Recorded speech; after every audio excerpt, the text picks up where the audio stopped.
Du soir, bonsoir à tous et bienvenue. Nous allons débuter par l'actualité très chaude avec le tirage au sort de la phase de poule de la Ligue des Champions saison 2019-2020.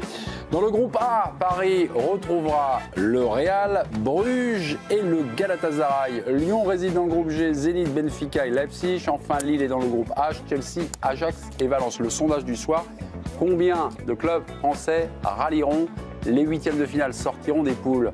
3, 2, 1... 0, sondage du soir, compte Twitter de l'équipe du soir. Le président est dans la place. Le président, c'était le président du lundi, le président à vie, le président Didier Roustan. Bonjour. Bonsoir. Ça va?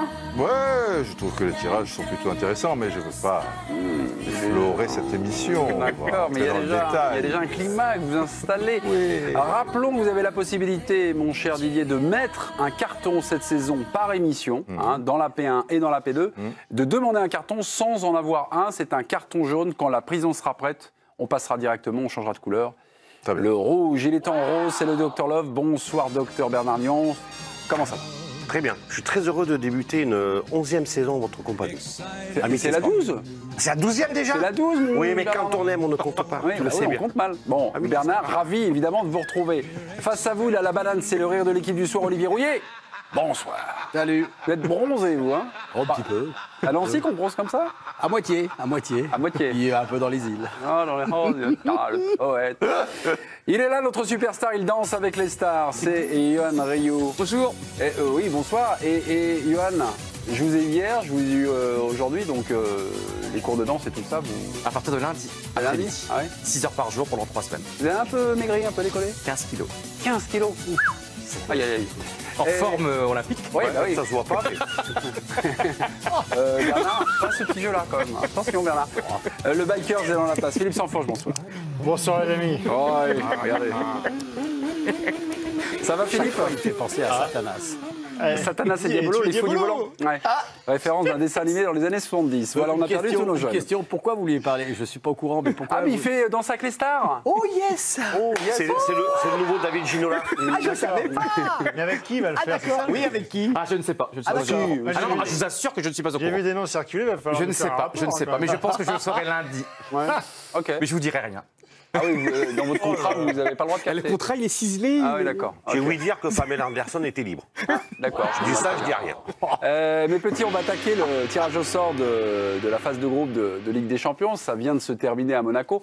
Juste avant de poser la première question, on se rend à Monaco parce qu'on va pouvoir être perturbé par quelques acteurs. Karine Galli m'a fait dire que Jean-Michel Aulas traîne dans le coin, donc on aura certainement une réaction lyonnaise dans quelques minutes en direct dans l'équipe du soir.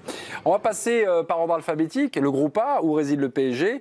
Donc Paris retrouvera le Real Madrid, Bruges, deuxième du championnat de Belgique, et le Galatasaray d'Istanbul. Est-ce un excellent tirage au sort pour le PSG? Ah non. Ah non? Ah ben dites-moi pourquoi. Première Déjà, tu tombes contre le plus grand club du monde. Certes, peut-être un petit peu moins fort, dans une période un petit peu. Mais quand tu vois les joueurs, quand même, c'est que des stars qui ont tout gagné. Donc, déjà, le Real Madrid, Paris ne sera en aucun cas favori, surtout que Paris, imaginons que tu rencontres le Real Madrid lors de la première journée, tu auras une hécatombe de blessés. De toute façon, Neymar, il va rater forcément un des matchs contre le Real Madrid. Et après, alors Bruges, normalement, ça doit passer. Mais Galatasaray, je vois, il y a quand même des joueurs qu'on connaît très bien. Il y a des Fegouli, Siri, qu'on a bien connu à Nice, qui est peut-être plus celui de Nice, mais quand même. Tu as Diane, le Sénégalais en avant-centre. Tu as Nzonzi. Tu as quand même des très bons joueurs. Donc, tu peux sauter. On se rend directement à Monaco, Lyon, Juninho, Leipzig, Benfica, Zénith. Qu'il n'y a pas une équipe comme Liverpool, qu'il n'y a pas le City, qu'il n'y a pas Madrid, qu'il n'y a pas Barcelone. Ça, bien sûr, que ce sont des équipes qui, quand on prend dans un groupe, on sait qu'ils pratiquement ils sont qualifiés déjà. Ça reste une place pour le deuxième tour. Là, je pense qu'on a un groupe équilibré, mais c'est très dangereux de penser que c'est facile. Le Benfica, c'est le champion de Portugal, Zénith, champion de la Russie. Leipzig, c'est une équipe très difficile à jouer contre parce qu'ils sont organisés, c'est une équipe qui joue ensemble depuis pas mal de temps. Mais la clé pour moi, c'est d'essayer de s'imposer chez nous. Donc si tu arrives à gagner les 3 matchs chez toi, tu fais 9 points et c'est un grand pas. Mais pas du tout s'enflammer, ça c'est pour les supporters, maintenir notre respect par rapport à tous nos adversaires. Mais moi, je suis assez satisfait et je pense que c'est un groupe jouable. Lyon doit avoir l'ambition de terminer premier de ce groupe, Juninho, ou pas? Pour moi, premier et deuxième, ça ne change rien parce que la Champions League, c'est une compétition très difficile à jouer. Donc le but, ça va être d'être qualifié pour le deuxième tour. La Champions League, ça se joue en 2 parties. d'abord 6 matchs, un petit tournoi, et c'est là qu'il faut terminer entre les premiers et deuxièmes. Et après, on ne choisit pas les adversaires. Souvent, on tombe au 8e de finale, quart de finale, comme c'était le cas à mon époque. J'ai joué 3 quarts de finale de suite, on n'a jamais réussi à passer. Donc, je préfère être humble, concentré pour le premier tour, mais bien sûr qu'on va tout faire pour passer au 8e de finale. L'an dernier, le président était très heureux d'avoir Manchester City comme adversaire. C'était une très belle affiche. Le stade était plein. Est-ce que ça manque un petit peu cette année par rapport au prestige des adversaires? Non, je pense que ça ne manque pas, parce que le prestige, c'est déjà de jouer la Champions League. On ne pouvait même pas être là, parce que c'est le Chelsea qui a battu Arsenal en Ligue Europe, et ça nous permet d'être qualifiés directement.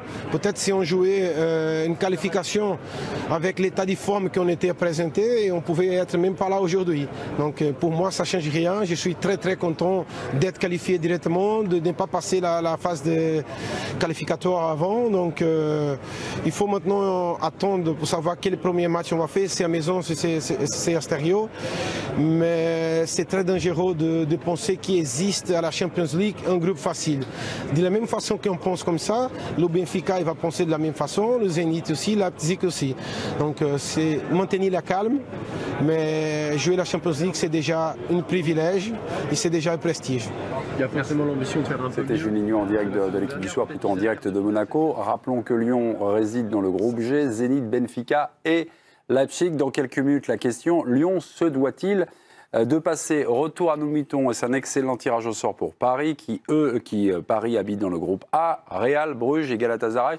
Non, pas forcément. Le Real, monstre européen, et Galatasaray, attention. On a bien vu l'ambiance en Turquie. Turquie là, avec l'équipe de France, même si ça ne sera pas Konya, mais le stade en plus de Galatasaray est merveilleux. Compliqué. Johan, pourriez-vous laisser exprimer votre voisin de gauche, s'il vous plaît? Bernard, Galatasaray Non, mais l'argumentation de la Berriou serait valable s'il n'y avait qu'un seul qualifié à l'issue de cette phase de groupe. Là, il y en aura 2. Quand tu t'appelles Paris Saint-Germain et que tu as des joueurs à la dimension d'un Cavani, de Mbappé, je veux bien, avec tout le respect que j'ai pour Galatasaray, qui est effectivement un grand club avec des formidables supporters, mais tu te dois de sortir de ce groupe. Alors après, est-ce que la question, c'est dans quelle position, numéro 1 ou numéro 2? Ça, on peut en discuter, effectivement, parce que le Real, ça ne rappelle pas un bon souvenir il y a 2 ans aux Parisiens, au 8e de finale de la Ligue des Champions, puisque le Real les avait sortis. Enfin, les Parisiens, ils se doivent de sortir de ce groupe. Parce que si tu as peur de Galatasaray, quand tu vois les autres groupes, notamment le D, où il y a Liverpool, Naples, etc., alors là, oui, Juste Bernard, souviens-toi quand même que la Juventus, la grande Juve, il y a quelques années, avait été sortie par Galatasaray. Après, ça avait été un match, tu sais, il y avait... Toute règle sous une exception, toujours. Et Mais si ça tu fais une exception, une généralité, ça s'appelle un raisonnement tordu. Toutes les équipes ont quand même un certain niveau. C'est la Ligue des Champions. Voilà, c'est quand même la Ligue des Champions. Et depuis que l'on sait que tu as 4 équipes qui représentent les 4 championnats majeurs, par la force des choses. Moi, je m'attendais, quand on se souvient l'année dernière, c'était autrement plus difficile, quand il y avait Liverpool et Naples. Ça n'a rien à voir. Si tu n'es pas capable de passer devant Galatasaray, alors là, c'est la fin des haricots, un petit peu, avec tout le respect que j'ai pour... C'est un grand club, il y a une tradition, il y a tout ce que tu veux, mais quand même. Donc c'est un excellent tirage au sort pour Paris, alors il n'y a que Johan qui pense... C'est un bon tirage. Un bon tirage, parce qu'effectivement, dans une Formule à 2, tu as très clairement 2 adversaires qui sont sur le papier moins forts. Après, pour que ce soit un excellent tirage, il aurait fallu que tu sois en capacité, dès le début, de jouer la première place. Alors évidemment, potentiellement, tout le monde part sur la même ligne, c'est toujours possible. Mais enfin, les chiffres, ils sont là. Hein. Le Real, pareil, les a joués 2 fois, donc 4 matchs en tout, c'est 4 défaites. Hein, que ce soit en phase éliminatoire ou en phase de poule sur les 3 dernières années, c'est 4 défaites. C'est pas même pas nul. Un match nul, 0-0. Il y a un match nul, 3 défaites. Oui, il y a le 0-0 et il y a la défaite. Parc des Princes. Déjà, mais t'es quand même sur... moins solide dans ce que tu es en train d'expliquer. Mais continue. Oui, je suis comme la Berriou, tu me fais d'une exception de généralité. Là, tu me fais d'un match nul, une défaite. Mais c'est surtout que je les ai tous faits, donc je suis impardonnable. Donc on va tous se mettre à flipper, on va pas dormir la nuit, parce que le PSG n'est pas tombé sur Liverpool, qui était finaliste de la Ligue des Champions. Il y a eu un petit oubli de la part de Philippe. Qui est le deuxième plus grand club d'Italie du dernier lustre. Mais bon, on va le fait est que quand tu es dans le chapeau 1, tu peux espérer sortir favori pour être premier. de ce tirage. Mais tu as vu le tu n'es pas chapeau 2? favori pour être premier. Tu as vu le chapeau 2? Mais d'accord, mais tu pouvais prendre le Shakhtar Donetsk ou Benfica dans le chapeau 2. Jean-Michel Aulas du côté T'as de pris le l'Olympique Real. Lyonnais qui réagit au tirage au sort de l'Olympique Lyonnais. On y va. Oui, c'est un tirage qui est équilibré. C'est vrai qu'en étant dans le troisième chapeau, on aurait pu imaginer plein de choses bien pires. Maintenant, il faut toujours se méfier. C'est mon 23e tirage successif, puisque c'est la 23e fois qu'on se retrouve ici à Monaco. Et souvent, quand les tirages apparaissaient plus faciles, on a eu des déconvenus. Et quand ils étaient extrêmement difficiles, comme l'année dernière, on avait pu se qualifier. Donc il faut être pondéré. Mais si on est à notre niveau et si on sait faire le travail, comme on essaye de le faire à Lyon, en particulier dans les Coupes d'Europe, je pense qu'il y a une possibilité évidemment de pouvoir passer ce tour. Est-ce qu'il y a un petit regret au niveau du prestige des adversaires? L'an dernier, vous étiez ravis que votre club affronte Manchester City. Est-ce que cette année, il y a un nom qui manque peut-être? Vous savez, les champions de Russie et champions du Portugal créent suffisamment d'attirance parce que pour en fait... C'est pas le Barça ou City en termes de prestige. Tout à fait, mais ça n'empêche pas d'aller rencontrer après en huitième ou en quart de finale des adversaires plus prestigieux. Et au moins pour la recherche du classement, du ranking de la France, le fait d'avoir dans son groupe et les Russes et les Portugais contre qui on se bat pour pouvoir gagner des places et se maintenir, c'est aussi une situation qui est importante. Et puis les deux sont champions de leur pays, donc il faut faire attention. Mais c'est vrai que ça a moins de prestige que Manchester City l'année dernière. Est-ce que Lyon doit avoir l'ambition dans ce groupe homogène de pourquoi pas terminer premier? Se qualifier, c'est sûr. Après, on va essayer évidemment de pouvoir être premier, parce qu'on sait qu'après au tirage, c'est quand même un avantage extrêmement déterminant. L'année dernière, on était en terminant deuxième, on était tombé contre Barcelone. Bon, il y a plus de chances effectivement de rencontrer une équipe moins forte après, mais ceci étant, c'est très particulier ces qualifications, et déjà si on arrive à sortir du groupe, ce serait, je crois, la 11e fois en 18 participations. On serait très heureux, et surtout ce que j'espère, c'est que les deux autres équipes françaises sortent, ce qui veut dire que ça permettrait à la France là aussi de gagner des points si on arrivait les trois équipes à se qualifier. Donc voilà, donc je suis très ouvert sur mes collègues et mes amis néanmoins concurrents. Sur le papier, Le président succède parce que est amorcé là dans le barillet et dans le perspective du regard de Karine Galli, le président de Lille, donc Gérard Lopez, qui va arriver dans quelques secondes. Rappelons donc que Lyon réside dans le groupe G, Zénith, Benfica, Leipzig. Lyon se doit-il le passer? On va un peu même modifier la question. Lyon se doit-il le terminer premier? Réponse dans quelques minutes. Est-ce un excellent tirage au sort pour Paris? Je reviens sur l'intervention de Bernard. Il y aura peut-être un débat sur premier ou deuxième. C'est ce que vous avez dit. Il y aura peut-être un intérêt pour Paris à terminer premier ou deuxième. Pour l'instant, il est encore trop tôt.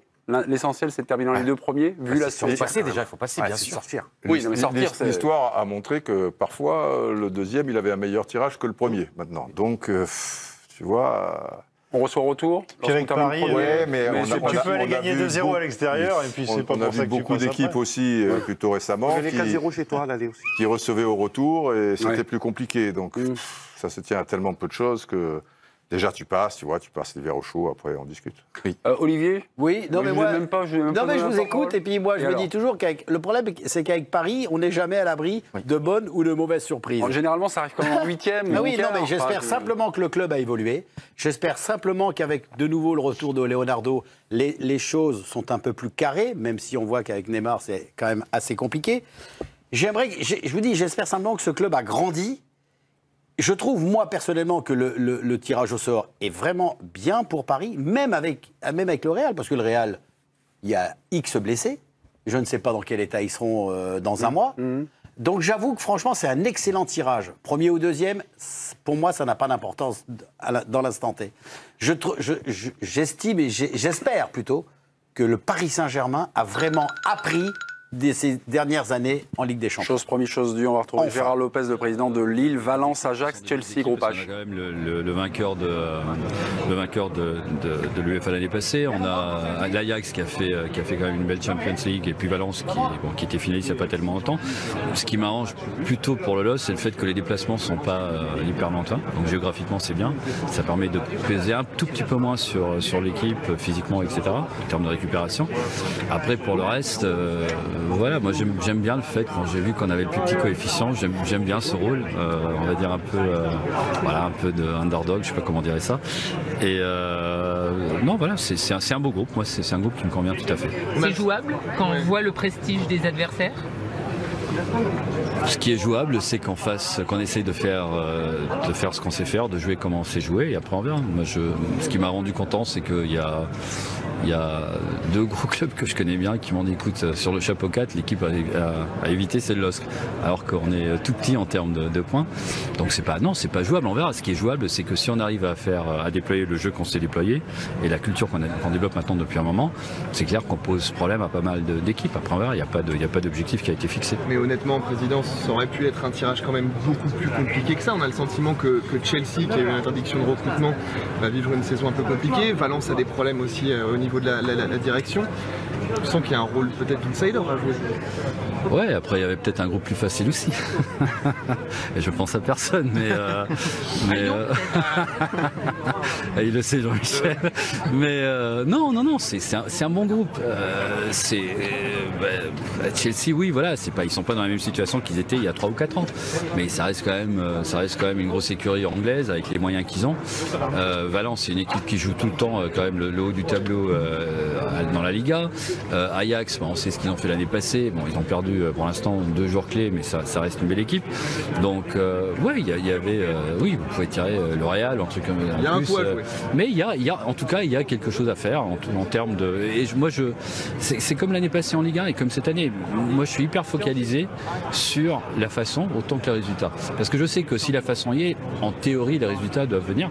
Et ça sera pareil ici. Est-ce qu'il y a un favori qui se dégage pour vous dans ce groupe? Oui.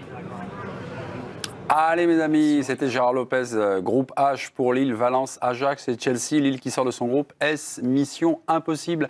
Retour sur le Paris Saint-Germain, donc groupe A, Real, Bruges, Galatasaray. L'adversaire évidemment numéro 1, le rival numéro 1, c'est le Real Madrid.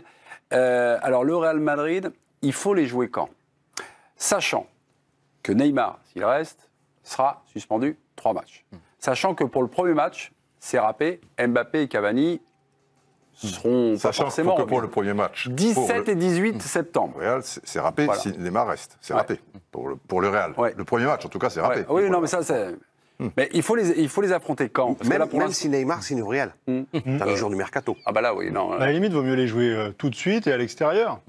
Le match le plus dur, qui est censé être celui que de toute façon sur le papier tu vas perdre, tu y vas tout de suite. Ils sont à peu près dans la même situation que le PSG, c'est-à-dire que c'est des clubs qui ont fait une grosse préparation.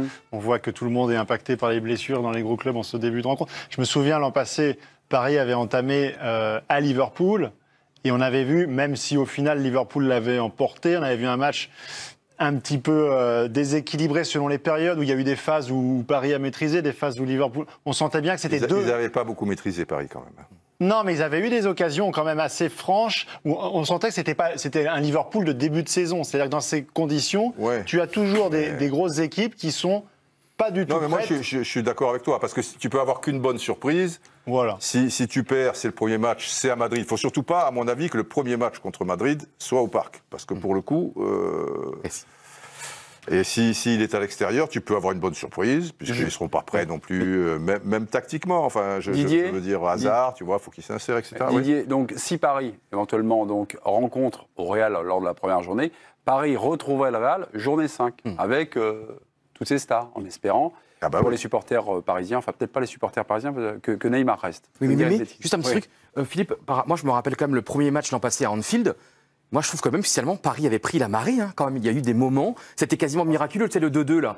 Oui, à la dernière seconde, Mbappé perd le ballon. Mais tu te rappelles, on avait commenté le match ensemble. Dans l'esprit, c'était un super on-field. C'était vraiment un Liverpool qui allait de l'avant. Et moi, je trouve que finalement, ça avait été. Paris était loin d'être au point. Liverpool non plus, comme tu le dis. Mais il y avait quand même un écart. Finalement, ça a été un peu finalement le Paris après qu'on avait retrouvé après en deuxième partie de saison. Moi, je trouve que Paris vraiment avait beaucoup souffert ce jour-là. Et c'était quasiment un miracle ce 2-2.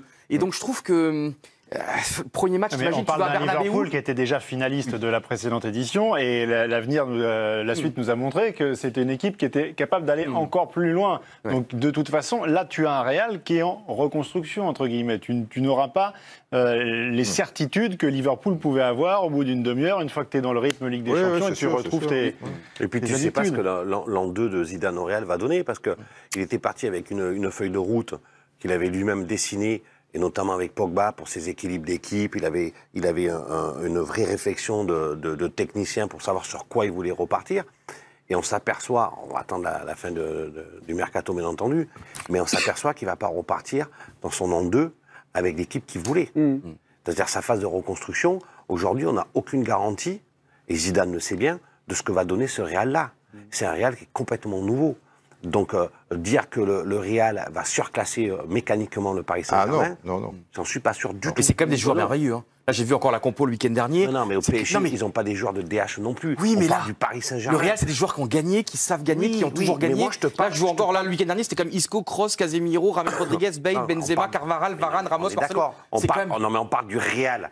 Mais ce que je suis en train de t'expliquer, c'est qu'on part sur l'an 2 et tu pars pas avec la feuille de route que c'était dessiné, qu'avait prévu. Et que je pensais que Zidane avait eu auprès de Florentino Pérez des garanties pour justement avoir Hazard, avoir Pogba, équilibrer son équipe et partir sur ce projet de reconstruction. Aujourd'hui, le projet de Zidane, force est de constater, là, à l'instant où on parle, qu'il est un peu bancal. Donc ce Real, on part du Real qui a un triple vainqueur de la Ligue des Champions 3 années d'affilée. Mais c'est important aussi. Oui, c'est quand même l'institution, etc. Oui, mais on n'a pas les garanties qu'on avait les années précédentes. Voilà. Vous avez parlé de Pogba, qui n'est pour l'instant pas venu au Real. Navas, ce qu'on entend, c'est que Navas, Keylor Navas, le gardien numéro 2 du Real, prendrait la direction du PSG. Vous étiez en conférence de presse oui, avec Thomas Tuchel. Il vous a confirmé sa venue ou pas? Non, ça l'a fait sourire. D'ailleurs, tout le faisait sourire. Un petit peu comme s'il était des il n'arrêtait pas de rigoler. Ouais. Sourire nerveux du garçon qui est un petit peu au centre du jeu de quilles et qui n'a pas vraiment la possibilité d'interférer dans les. Il n'a pas dit qu'il y avait des contacts. Non, il a balayé d'un revers de main. Mais enfin, on peut imaginer que tout entraîneur de compétents à ce niveau-là aurait fait la même chose, donc ça ne veut rien dire. Ce qui est certain, c'est que les contacts avec Navas, ils ne datent pas d'hier, et que ça fait plusieurs semaines que le Paris Saint-Germain essaye de convaincre Keylor Navas, et que les premières prestations d'Alphonse Areola n'ont fait que confirmer la volonté d'aller chercher un autre gardien. Je ne sais pas si vous avez vu, mais Marca annonce le montage, et surtout, ce serait Navas viendrait au Paris Saint-Germain, Areola serait prêté 1 an au Real Madrid. Là, on vient d'apprendre, évidemment, c'est l'ironie du sort, du tirage au sort, que Paris affronte le Real. Vous voyez où je veux en venir? Est-ce que finalement ce transfert pourrait être supprimé, pourrait être gelé? Je pense pas. Non? Si le gardien du Real, ce sera Courtois, et donc au PSG, ce sera donc Navas, mais c'est un petit peu le clin d'œil du destin, ce serait un clin d'œil du destin, mais ça fera en aucun cas capoter l'affaire, si elle doit se faire. Que le Real renforce un concurrent. Comme tu y vas. Mais non, mais parce que Navas, ça sera remplaçant. Tout valser. Mais non, mais puisque comme tu y vas. Non, mais que le Real renforce un concurrent avec des loups là. Oui, mais Navas est numéro 2 au Real Madrid, donc il veut jouer. Donc à un moment, il faut lui trouver une porte de sortie. Areola ne fait pas l'affaire au Paris Saint-Germain, en tout cas, les dirigeants le pensent ainsi. Donc c'est juste un petit peu le problème. Mais ça donc ils vont décider, le Real, d'aller renforcer, juste après le tirage au sort, leur principal adversaire. Non, c'est pas le principal adversaire. Le principal adversaire, c'est pas chuter contre les deux autres. Oui, dans la phase de groupe aussi. Mais petit, tiens, au sujet du Galatasaray, Paris pourrait retrouver Falcao, qui est en partance pour le club d'Istanbul. Dans quelques minutes, on fera un point sur le groupe de Lyon et le groupe de Lille avec 2 questions bien mordantes dignes de l'équipe du soir. À tous.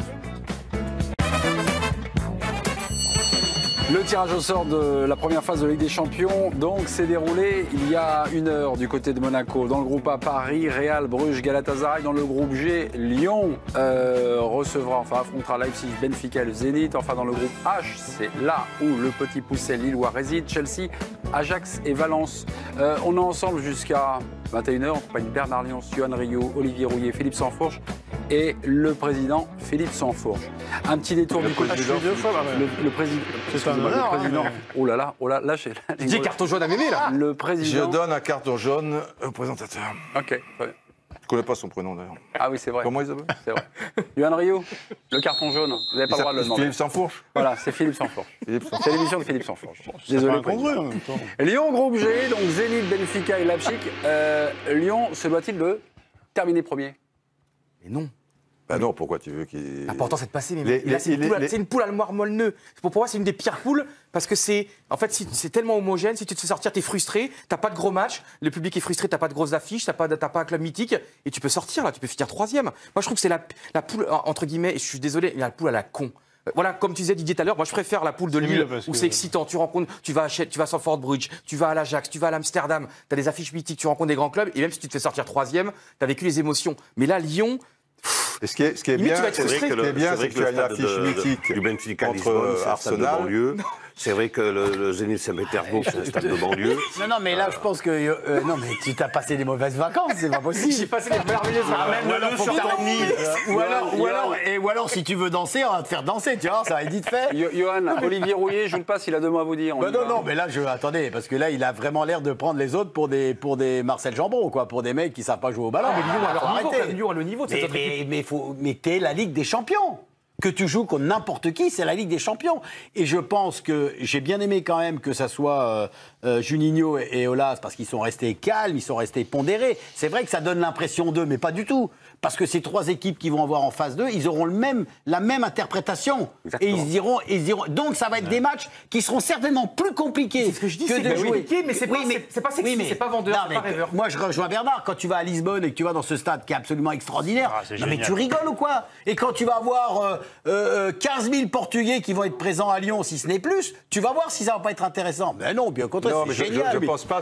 Et moi, je pense que Lyon, il faut qu'il sorte premier. Oui. Attendez, Yoann, vous avez votre porte-parole. Didier Constant, président de l'équipe du soir. Je rejoins Yoann sur une chose. C'est pas sexy. Ils peuvent terminer premier, ils peuvent terminer 2e, ils peuvent terminer 3e, ils peuvent terminer 4e. C'est la bouteille à l'encre. Ils en sont archi conscients. Mais il n'en demeure pas moins vrai que c'est plutôt, quand tu es chapeau 3 en plus, il faut tenir compte de ça, une poule où tu respires. Parce que chapeau 3, ça veut dire que... Liverpool, Real. Voilà, tu peux avoir Liverpool, Real, Leipzig. Toi, machin. Et alors là, tu es bien avancé. Oui, mais c'est le groupe D. Oui. Liverpool, Naples, et paf, tu tombes tes Lions. Voilà, et le 4e, il y a un enfer dans le 4e. Et d'ailleurs, entre parenthèses... Voilà, Leipzig, qu'ils ont d'ailleurs. D'ailleurs, entre parenthèses, merci l'Ajax pour Lyon. Parce que le fait que l'Ajax se soit qualifié, ils sont passés dans le groupe 2 et Lyon était relégué dans le groupe 3, dans le chapeau 3. Et Chelsea, Ajax, Valence. Et on pensait que ça allait être une catastrophe pour Lyon. Et finalement, le tirage, il est ce qui est difficile maintenant équilibré pour Lyon, et c'est ce que dit Olivier, mais aussi Yoann, vous êtes d'accord. C'est que si tu passes pas, pour le grand public, alors qu'il n'y a pas un cas d'or, tu as l'air ridicule. C'est ça la difficulté. Alors que tous les matchs vont être à la serpe. L'avantage de Lille, par exemple, c'est qu'ils ont l'Ajax, un cador, mais un Ajax qui est complètement déshabillé. Ils sont tous partis, ou presque. Si tu veux, valait mieux, tu vois, pour Lyon, avoir l'Ajax que Leipzig, dans un sens. Tu vois, parce que tu dis, putain, ils ont éliminé l'Ajax, qui a failli aller au final, qui a truc. Je parle là pour le grand public. Après, les aficionados, ceux qui suivent le foot, ils sont pas dupes, et ça va être l'enfer. Mais... ça pouvait être... Rappelle-toi, Didier, c'est comme l'an passé. Bon, il y avait City, mais après, il a fallu se taper Offenheim, Shakhtar Donetsk, et ça a été extrêmement compliqué. Et là, je trouve que c'est à peu près le même... C'est le même genre. Et voilà. Disons que c'est piégeux aussi pour Silvino. Parce que vous vous souvenez l'année dernière de la victoire, qui deviendrait une défaite avec Sansfourche d'ici 30 secondes, de Lyon à Manchester City. Ça avait quand même marqué... Ça avait quand même marqué la carrière de l'entraîneur Bruno Genesio. Parce qu'on avait tous dit, ce qu'il a fait, c'est quand même remarquable, tactiquement, il a lancé des jeunes, etc. Là, c'est Silvino. il réussit sa campagne. Ben voilà, ça ne va pas lui donner plus de crédit. Et il sort. Oui, bien sûr. On dira, bah oui, c'est normal. Il y a une C'est en ce sens-là que c'est un peu piégeux. Genesio, derrière, il y a eu la carte. Hein. Ben oui, puisqu'il est parti à l'Impact de Montréal. Tout le monde l'adorait. Tu il dénigres était toujours immédiatement identifié comme un des gros techniciens à faire signer à l'intersaison. D'ailleurs, ça s'est vu, tout le monde se l'est arraché. C'est ce que je te dis, il est parti à l'Impact de Montréal. Tu dénigres tout le monde. Comment s'appelle le club chinois où il est Zhenzhou. Guangzhou. Oui, bon, d'accord. Mais ça, c'est la prononciation Guangzhou. C'est la prononciation. Juste, on va se réécouter une petite séance en zone mixte. Et c'est le président de Lille qui réagit un peu plus tard sur le tirage au sort de Lyon, sans les citer. Regardez, Gérard Lopez. Ouais, après il y avait peut-être un groupe plus facile aussi. Et je pense à personne, mais il le sait Jean-Michel. Mais non, c'est un bon groupe. Le club de Bruno Genesio, c'est le Beijing Pékin Guan. D'accord, mais surtout, pour terminer, ça a surtout impacté le parcours de Lyon, au-delà de faire du bien à Genesio. Parce que là, le fait que tu gagnes à City, si tu veux, c'était la voie royale. Et c'est passé à ça, et tu n'as plus gagné un match. Ouais, c'est vrai. Tu vois ? La dernière journée, mais si tu perds, comme ça peut être dans une forme de logique à City, mon ami, mais c'est bien d'avoir un gros, moi, je pense en général. C'est pour ça que c'est particulièrement piégeux. Le groupe H, à présent, Karine Galli. Karine, on a eu Gérard Lopez de Lille, on a eu Juninho et Jean-Michel Aulas de Lyon. Il nous manque un Parisien. Karine, vous nous l'amenez en direct, c'est bien ça ? Oui, bien sûr, mais c'est beau de rêver. Non, il n'y aura pas de Parisien en zone mixte ce soir, donc pas de réaction après le tirage au sort concernant le Paris Saint-Germain. Mais effectivement, vous l'avez dit, du côté de Lille, il y a Gérard Lopez qui s'est arrêté, puis du côté de l'Olympique Lyonnais, Juninho et Jean-Michel Aulas ont pris la parole. Ok, merci Karine. Le groupe H, donc Lille, Chelsea, Ajax, Valence. L'or qui sort de ce groupe, est-ce que c'est mission impossible ? Qu'en pensez-vous ? Non. Non ? Vas-y Olivier, tu rigoles. Non. Je t'écoute, tu me fais rire. Bah non, mais t'es Lille. Déjà, on pensait qu'ils allaient perdre 40 000 joueurs, finalement, ils n'ont pas été dépecés. Il y a de l'insouciance. Non, ils n'ont perdu personne. Non, mais ils ont perdu des joueurs. Non, mais évidemment, ils ont perdu Pépé, ils ont perdu quelques joueurs, mais quand même, globalement, on pensait qu'ils allaient perdre beaucoup plus. Non. Ils sont dans une bonne dynamique. Et là, franchement, ils ont un tirage idéal. Ils ont comment dire, ils vont se sublimer. Et alors, évidemment que c'est très compliqué, mais ils ont des affiches prestigieuses. Ils vont avoir une niaque pas possible, il va y avoir le public. Il y a quand même encore. C'était déjà prévendu, hein, au stade Pierre-Mauroy. Ils avaient déjà prévendu 35 000 passes pour la Ligue des Champions avant le tirage. Ils ont même limité. Pour justement laisser un petit peu de volant pour ceux qui veulent venir après assister. Pour faire augmenter un peu plus les places pour les clients uniques. Ça peut être que tout bénef en fait. Au pire, imagine, tu finis troisième, tu vas en Ligue Europa après. Mais je trouve qu'il y a un challenge merveilleux. T'imagines, là, Lille, ils ont 4 mois merveilleux à jouer, également en championnat. Moi, chaque fois, t'es joueur, là, tu kiffes, tu vas, tu bandes, t'es excité, tu vas. Tout peut être que bénéfice et que positif. À écouter, Yohan, le groupe de Lille est presque plus excitant que le groupe de Lyon. Non, mais il n'y a pas de cador, même si Chelsea, c'est pas rien. Quand même, mais il y a 3 grands noms. Et 3 grands pays, quoi. Je veux dire, il y a Chelsea, bon oui, effectivement, c'est pas rien. L'Ajax, même si j'ai expliqué que c'est l'Ajax. Et Valence, même s'ils sont dans le trou actuellement, c'est Valence, c'est une histoire, c'est l'Espagne, c'est Mestalla, etc. et tout. Donc eux, c'est magique, les 3 déplacements, les 3 matchs à domicile, par rapport à la réelle qualité qu'il y a en face, qui est bien présente. Si tu termines 3e, c'est fantastique. Si tu es 4e, personne t'en voudra. Après. Et tu aurais pu tomber dans un groupe de la mort aussi. Hein. Voilà. Et là. Non, mais voilà. Donc c'est un groupe extrêmement difficile. Mais le savez quand tu es dans le chapeau 4. Mais qui donne l'illusion avec les noms que c'est la mort. Alors que c'est pas la mort. Ouais. Barcelone, Dortmund, Inter pour Lille. Ça aurait pu être la pire des solutions. Oui, effectivement. Vous êtes plus mesuré, vous êtes moins enflammé que Johan Rio, non ? Ça vous excite pas plus que ça ? Les chances de qualif de Lille ?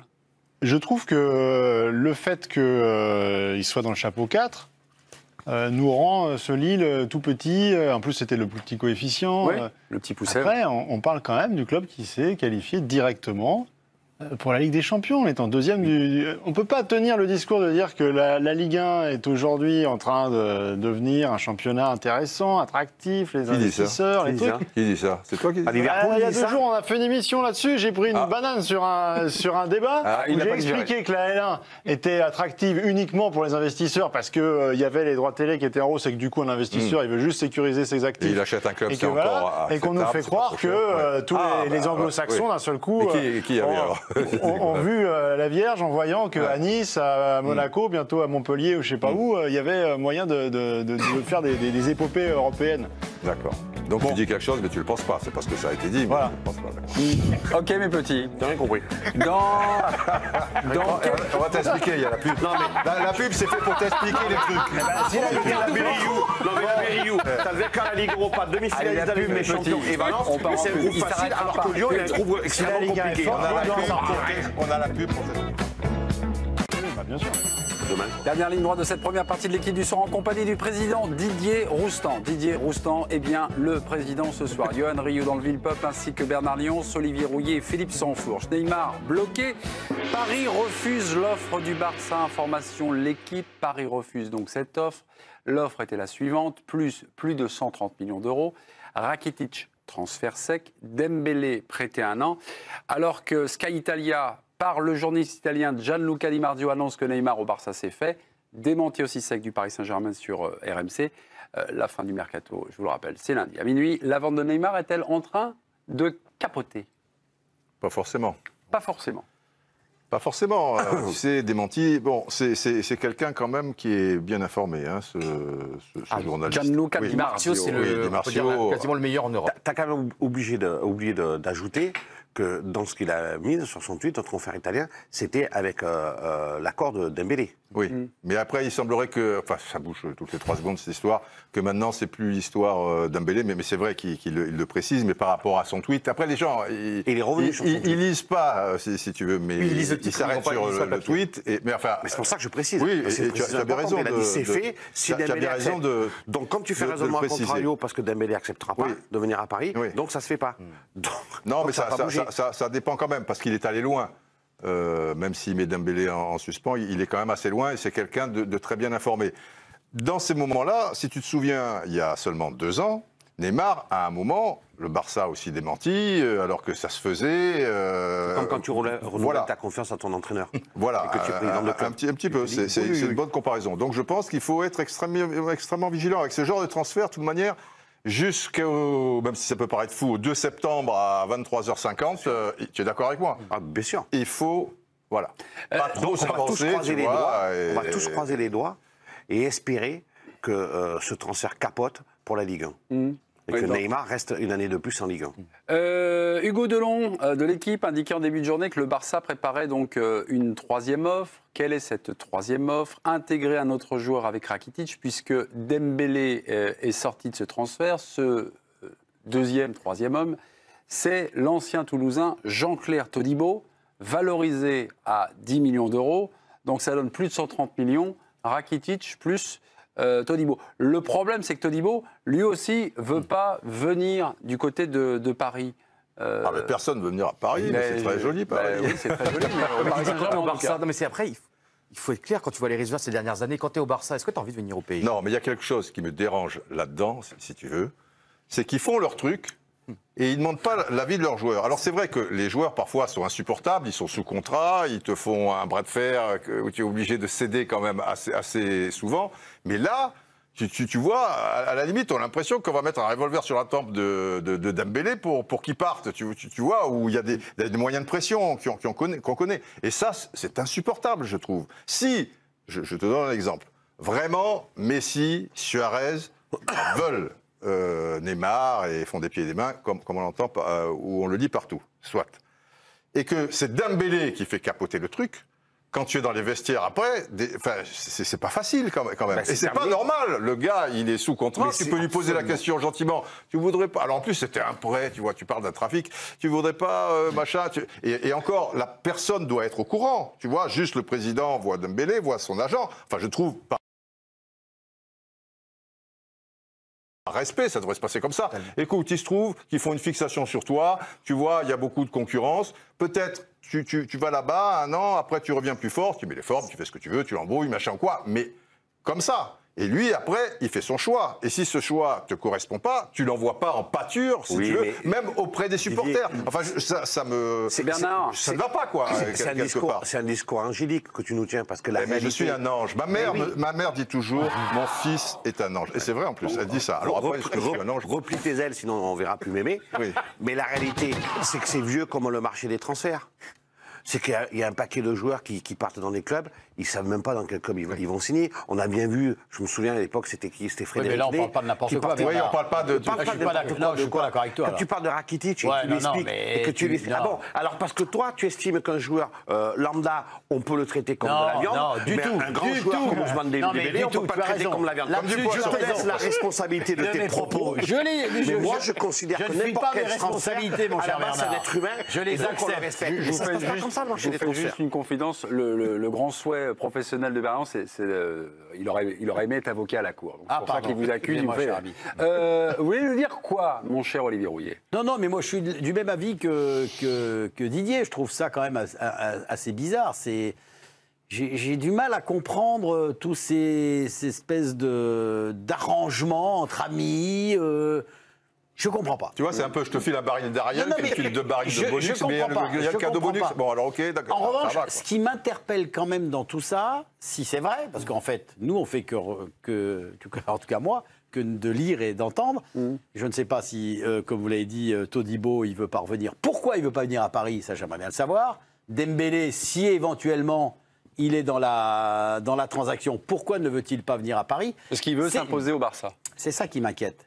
Est-ce qu'il l'a dit? Son agent, excusez-moi, Olivier, son agent hier, Moussa Sissoko, a dit Ousmane Dembélé, il est hors du question qu'il aille à Paris. On n'a rien contre Paris, mais Ousmane veut s'imposer. Quand ils disent quelque chose, c'est s'ils disent. Non, mais en tout cas, vous êtes en train de douter de la véracité. Alors, je n'en doute plus. Toi, tu penses que quand on écrit des choses, par exemple, dans le journal de l'équipe, on ne téléphone pas aux principaux intéressés je n'ai pas dit de façon publique ne veulent pas s'exposer et parler en on, comme on dit. Il aurait été bien avec un petit col blanc. Je t'explique comment ça fonctionne parce que j'ai l'impression que tu découvres le truc. Non, Bernard, mais j'explique les tenants et les aboutissants. Je te fais les confiance. journalistes prennent la responsabilité d'avancer des informations entre guillemets sous couvert d'anonymat et après ça fonctionne comme ça, la presse, mon petit... Non, je lisais ce qu'a dit Moussa Sissoko hier. Moi, en fait, je suis quelqu'un vraiment de logique. Je suis raisonnable, j'agis de manière raisonnée. Pour moi, ça me paraît limpide. Il va aller à Barcelone. Ça me paraît clair. Ils discutent depuis des semaines et des semaines. Ils sont en train de discuter. Donc, il y a quand même... Donc, c'est-à-dire que le PSG est vendeur. C'est-à-dire que les joueurs peuvent partir. Ils n'arrêtent pas de discuter. Ils se sont justement. C'est-à-dire qu'en fait, ça veut dire quand même qu'il y a une volonté d'aboutir. Mais quand tu vois 2 entités de la puissance du PSG financière et Barcelone, tu te dis que s'il y a un club qui est vraiment vendeur, le PSG, et un club qui est vraiment acheteur, Barcelone, ils n'ont pas besoin d'un mois, de 15 réunions, de 50... Mais Philippe, là, on parle quand même des 3 meilleurs joueurs du monde, donc c'est normal qu'une telle opération soit gigantesque. Normal, toi, qu'on soit un jour c'est 160, plus 2 kilos de carottes, et le lendemain c'est 140. C'est le jeu des négociations, il reste une semaine. Non. Il reste une semaine, c'est une opération monumentale. Et il y a une semaine, le PSG estimait que Rakitic n'était pas du tout intéressant parce qu'ils avaient déjà fait leur mercato, puis que c'était pas un profil dans ce secteur. Et puis que là, d'un seul coup, ça devient un joueur, on peut... Là, mais il y a du poker menteur. Chacun avance ses pions, chacun essaie de stratégies différentes. Moi, je pense qu'il y a encore le temps, il reste encore quelques jours. Non. Johan Bernard. Où Philippe Sansfourche a raison pour une fois, c'est que la réussite de ce genre de transaction à ce niveau-là, parce que là, on parle de sommes colossales, c'est la confidentialité. Et à partir du moment où ça commence à être éventé, les transactions allaient du plomb dans l'aile. Je vais vous donner le parfait contre-exemple. C'est Cristiano Ronaldo l'année dernière. Vous imaginez la complexité pour monter un transfert de Cristiano Ronaldo du Real à la Juve. C'est-à-dire les droits d'image, la fiscalité, etc., les clauses, les tac. Les sponsors. Donc, c'est plusieurs mois de travail pour rédiger l'acte de transfert. Tac, ils l'ont sorti. Et ça n'a pas bruissé pendant 6 mois. Cristiano Ronaldo. Parce que tu connais la Juve, c'est quand même la grande unité. La Juve, c'est réputée pour être hyper silencieuse. Tout à fait d'accord avec toi, sauf quand même que tu as 2 comportements totalement à l'opposé entre Ronaldo et Neymar. Mais Neymar, il parle pas. Pardon Neymar, il parle pas. Un petit peu quand même. Tu l'as entendu Il a parlé un petit peu. Il a fait une déclaration à la télévision brésilienne. Oui. Ronaldo, tu n'as entendu rien de sa part. Enfin, ça fait un bout de temps qu'il mettait la pression en disant... Oui, mais ça fait rien. La seule chose qu'il a dit, c'est que Pérez n'avait pas respecter son engagement. Point à la ligne. Donc tu me rejoins. Toute la différence. Dans ce que je suis en train d'expliquer. Je ne sais pas. Je dis, moi, c'est la différence des hommes.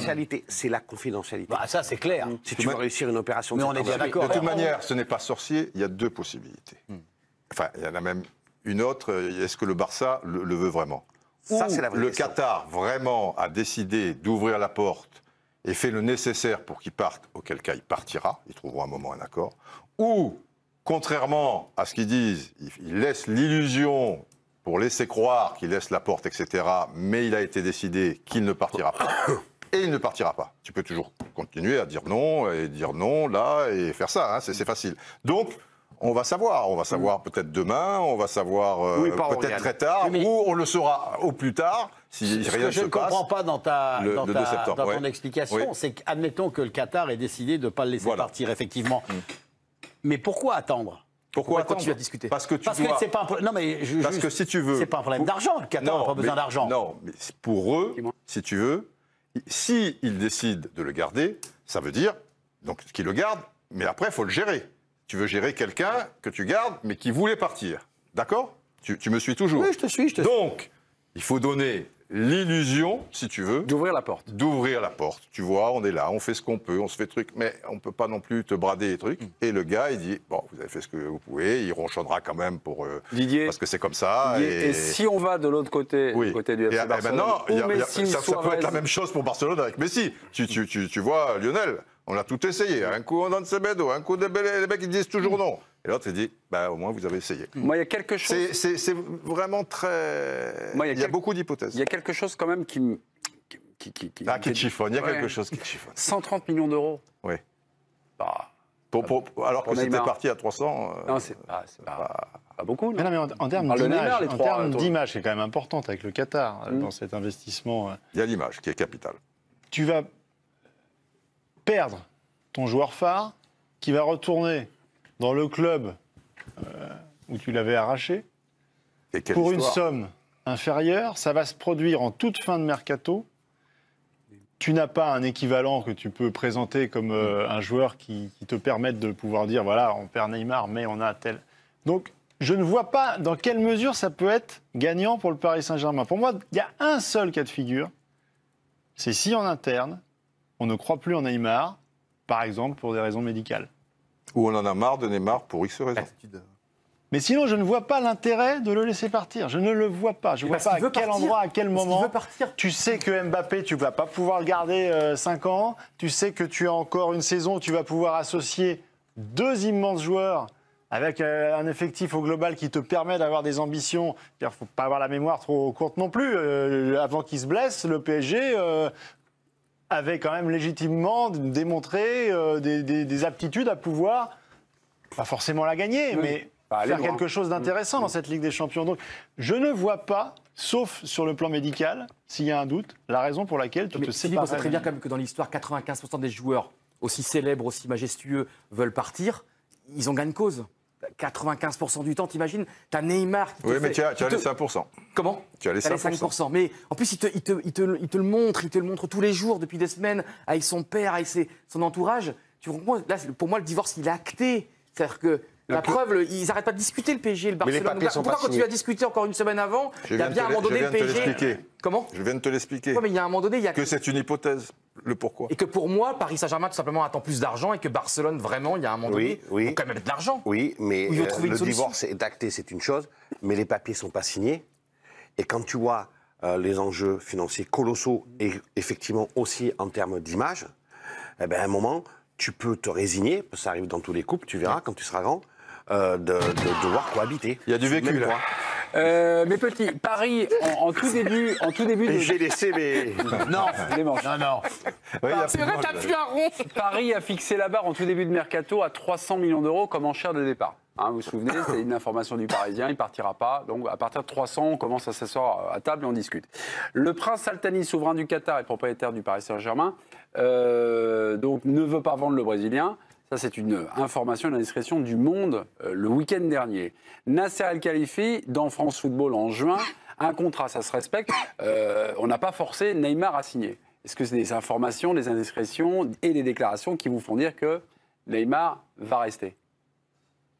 300 millions, Al Thani pas qui forcément, veut pas 300 millions. Et un contrat, ça voilà, tu pars de haut, et puis après... Ça, là, on a 130. Ça peut descendre considérablement. Voilà, ils sont partis de haut. Il ne vaut pas 300 millions d'euros, à mon sens. Non. Tu vois, après ce qui s'est passé... Il ne vaut pas 130.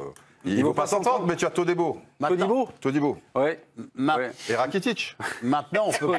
On se croirait au marché. Non, mais c'est vraiment... Maintenant, et on peut quand même estimer que du fait de la blessure de Cavani, de la blessure de Mbappé, que finalement, là, on se trouve dans un gros problème au niveau du Paris Saint-Germain, au niveau des attaquants. Oui, mais là, tu parles de foot.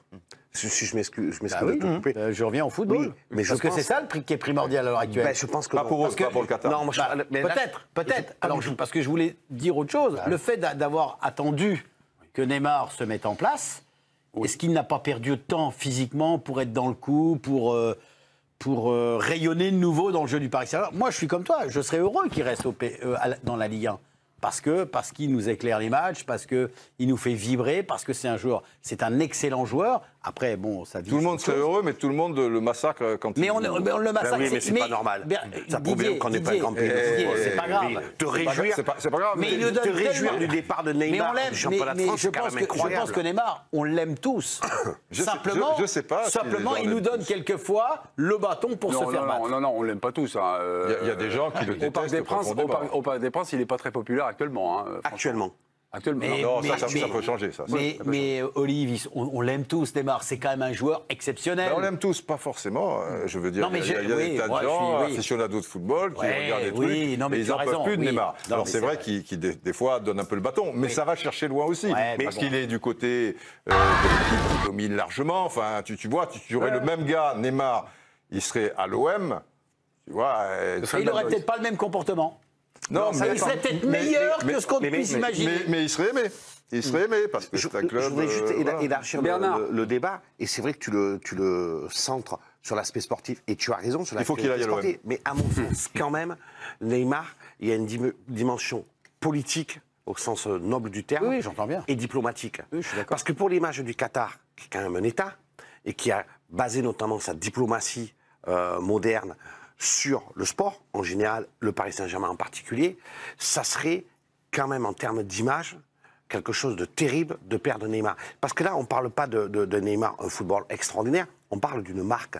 Il y a très très peu de joueurs au monde qui sont capables d'avoir un impact sur les réseaux sociaux, en Asie, en Amérique latine, etc. On est d'accord.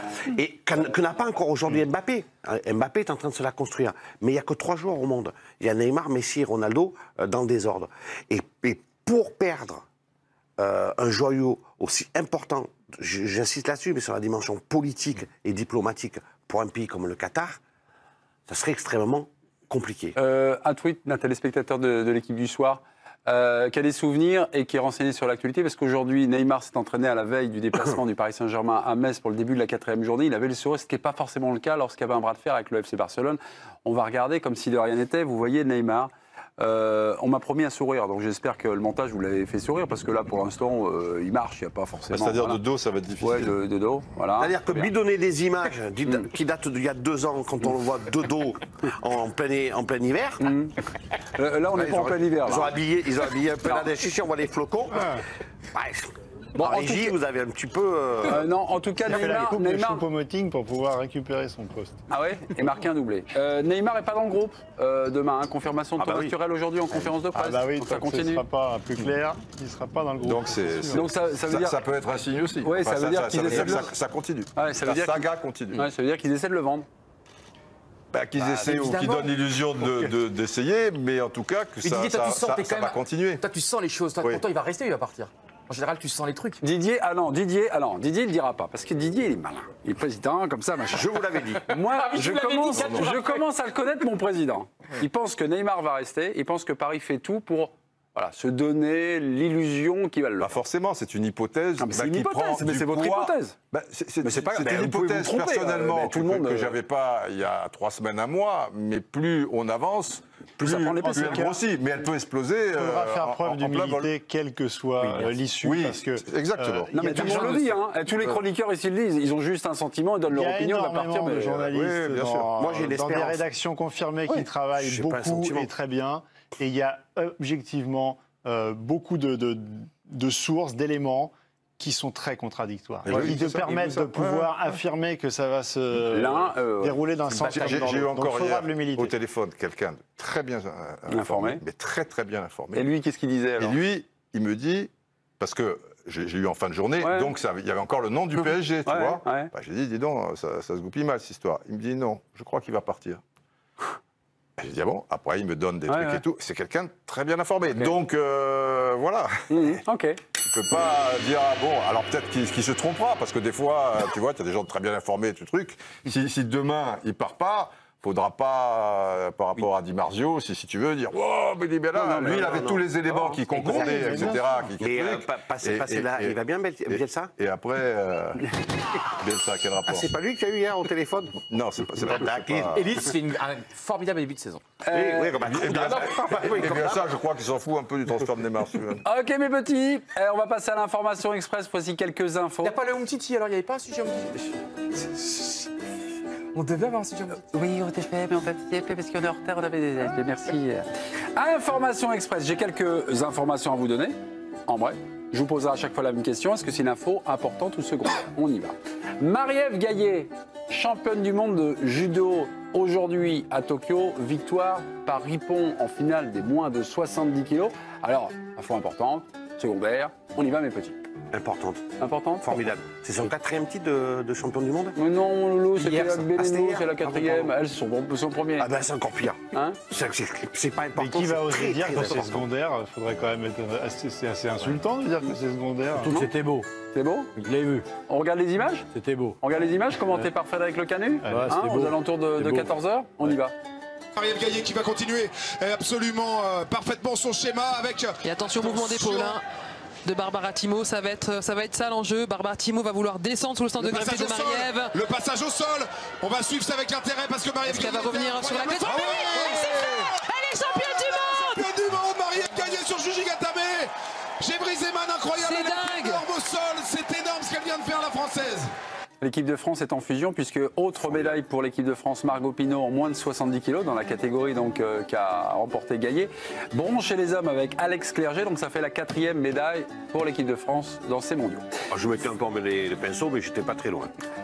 Demain c'est à midi, ça reprend. Dans une statistique. France-Italie, demain, 15 de France, 29 000 billets vendus, 29 000 billets vendus au Stade de France. Info importante ou secondaire? Importante. Bah, important. On est quand même à deux pas de la Coupe du Monde. Un Ouais, il devrait y mois. avoir- au contraire, il doit y avoir on se rappelle quand l'équipe de France, avant une Coupe du Monde de foot, joue, les stades sont pleins, il y a un engouement, il y a une volonté. Et là, c'est la sinistrose totale, quoi. Oui, mais et puis grosse boulette de la Fédé quand même, puisque le premier test match contre l'Écosse était à l'Alliance Riviera, ils ont fait le plein, semble-t-il. Là, l'Italie, c'est pas, avec tout le respect que j'ai pour les Italiens, mais pas une nation majeure du rugby, et ils vont faire ça dans un stade de 80 000 places. Donc tu vas te retrouver dans un stade de France qui va sonner creux. Enfin, à une époque, il y avait 400 000 demandes de billets pour chaque match du tournoi. Enfin, je veux dire. Pour les test matchs contre l'Italie, il y a tout. L'équipe à de Liverpool France. peut-être, mais pas en France. L'équipe de France de rugby a toujours eu un public, un socle énorme. Et là, si tu as seulement ce chiffre-là, c'est que les gens n'y croient plus. C'est que c'est pour ça que c'est une info importante. Ben oui, c'est important. Les petits, Esteban Ocon chez Renault, Renault F1 en 2020, c'est officiel, c'est secondaire, c'est important. Si, c'est important. Ouais. Bernard, non, c'est plus de secondaire. Bah écoutez, Il y a une tonton, époque qui est quand même pas si lointaine où on n'avait plus un seul pilote français sur la grille de Formule 1. Il se trouve que depuis 3-4 ans, il y a Grosjean. recrudescence, des garçons de qualité, alors qui n'ont pas toujours les capacités de pouvoir exprimer leur talent, mais moi je trouve que ça c'est une très très bonne nouvelle. Ok. Mes petits, on enchaîne. Djokovic qualifié pour le 3e tour de l'US Open, un succès contre l'Argentin Juan Ignacio Londero en 3 manches. C'est un train qui arrive à l'heure, Djoko qui se qualifie ou pas? Là, franchement. Oui, il a eu mal à c'est pas l'épaule la quand fin du même. jour. Il a eu mal à l'épaule. Ah, il a mal à l'épaule. Regardez, il s'est fait masser à l'épaule gauche à plusieurs reprises. Il a cru qu'il n'allait pas finir le match. Mais oui. Alors, non, il a été image importante ou secondaire, mes petits? Non, c'est important quand même, parce que si c'est ligamentaire, par exemple, et quand il va... Mais c'est sa blessure ou sa qualification qui est importante? Sa qualification, elle est importante du fait qu'il était blessé, cher ami, n'est-ce pas? Du minuit. Eric Cantona décoré aujourd'hui. Le Français a reçu le prix du président de l'UEFA en marge du tirage au sort de la phase de groupe de Ligue des Champions pour récompenser sa carrière. Je vais citer le communiqué, ses valeurs. Lui qui a refusé les compromis et défendu ses valeurs. Voilà. Important secondaire, ce prix. Il succède à Raymond Kopa, David Beckham, dans cette lignée-là, c'est ça? Et alors? C'est important. C'est toujours de voir qu'il est toujours, comment dire, célébré, toujours reconnu. Ce qu'il a fait est immense, sa carrière est immense. C'est beau de voir qu'il a quand même arrêté sa carrière il y a 20 ans. Hein. En club?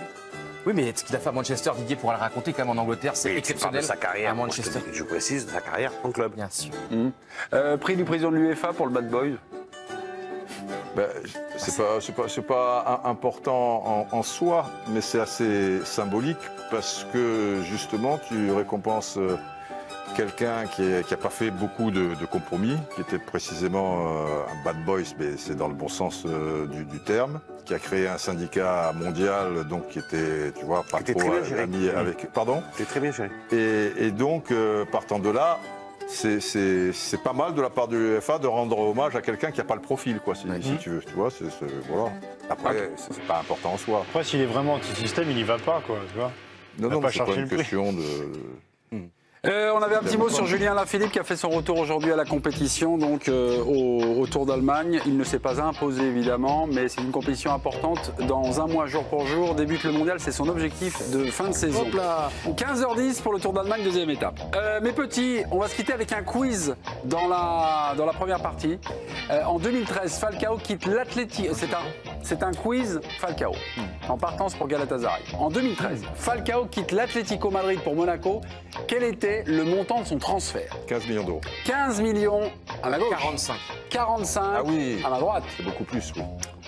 70. 70 pour Bernard. 60. 60. 56. 56. 55. Eh bien, c'est Didier qui gagne, parce que c'était 43. Vous étiez plus proche, mais vous étiez au-dessus. du bonus, 15, et c'est vous qui... c'est vous. Combien de titres a-t-il remporté déjà avec Monaco? Un. Bonne réponse, Didier Rostand. Quand c'est pile, ça compte double. Falcao a joué 108 matchs de Ligue 1. Combien de buts a-t-il inscrit avec Monaco? 108 matchs. 52. 52 à ma droite. 108 matchs, 52. Ali Gali, 64. 60, combien? 4? 64. 64.